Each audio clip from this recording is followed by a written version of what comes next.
తమ్ముడు నేను నీకు 3 క్వశ్చన్లు అడుగుతా, దానికి నువ్వు రాంగ్ ఆన్సర్ చెప్పినావు అనుకో ఈ 500 నీకే. సరే అన్న అడుగు. టాలీవుడ్ లో మెగాస్టార్ ఎవరు? రవితేజ. మన తెలంగాణలో ఎన్ని డిస్ట్రిక్ట్లు ఉన్నాయి? 1. బ్యాట్ స్పెల్లింగ్ చెప్పు. BOT.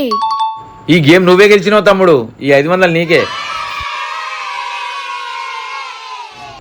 అబ్బా అన్న నేను కూడా ఆడతా. గేమ్ రూల్స్ అయితే తెలుసు కదా? తెలుసన్నా. తమ్ముడు ఫస్ట్ క్వశ్చన్, అడవికి రాజు ఎవరు? పిల్లి. బాలీవుడ్ లో బాద్షా అని ఎవరికి పిలుస్తారు? బ్రహ్మానందం. క్రికెట్ లో కింగ్ అని ఎవరికి పిలుస్తారు? Jersey number 18 Virat Kohli. అరే తమ్ముడు గెలిచే గేమ్ ఓడిపోయినాయింది, గెలితే 500 వస్తుండేగా. అన్నా నువ్వు 500 ఇచ్చినా 5 కోట్లు ఇచ్చినా ఎప్పటికైనా క్రికెట్ కి కింగ్ విరాట్ కోహ్లీయే. సో ఫ్రెండ్స్ నేను చెప్పింది కరెక్టా కాదా? కరెక్ట్ అయితే ఐ లవ్ కింగ్ కోహ్లీ అని కామెంట్ చేయండి.